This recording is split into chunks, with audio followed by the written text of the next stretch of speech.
আওয়ামী লীগ সরকারের গত ১৫ বছরের সব অপকর্মের ন্যায়বিচার ও জবাবদিহিতা প্রতিষ্ঠার অঙ্গীকার পুনর্ব্যক্ত করে প্রধান উপদেষ্টার প্রেস সচিব শফিকুল আলম বলেছেন, অর্থনৈতিক শ্বেতপত্রে তাদের উন্নয়নের গল্পের পোস্টমর্টেম করা হয়েছে।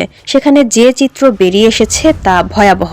চোখের সামনে একটা বিশাল লুটপাট হয়েছে। রবিবার সন্ধ্যায় ফরেন সার্ভিস একাডেমিতে সমসাময়িক বিষয়ে আয়োজিত ব্রিফিংয়ে এসব কথা বলেন প্রেস সচিব শফিকুল আলম। প্রেস সচিব বলেন, গত ১৫ বছরে যা হয়েছে তার বিচার ও জবাবদিহিতা নিশ্চিত করা আমাদের সর্বোচ্চ অগ্রাধিকার। হাজার হাজার লোককে খুন করা হয়েছে, গুম করা হয়েছে, সেগুলোর বিচার হবেই। পুরো দেশকে যারা লণ্ডভণ্ড অবস্থায় রেখে গেছে তার বিচার অবশ্যই হবে, কেউ ছাড় পাবে না। শফিকুল আলম বলেন, স্বৈরাচার পতনের ৬ মাস আগে ৬০,০০০ কোটি টাকা ছাপিয়েছিল।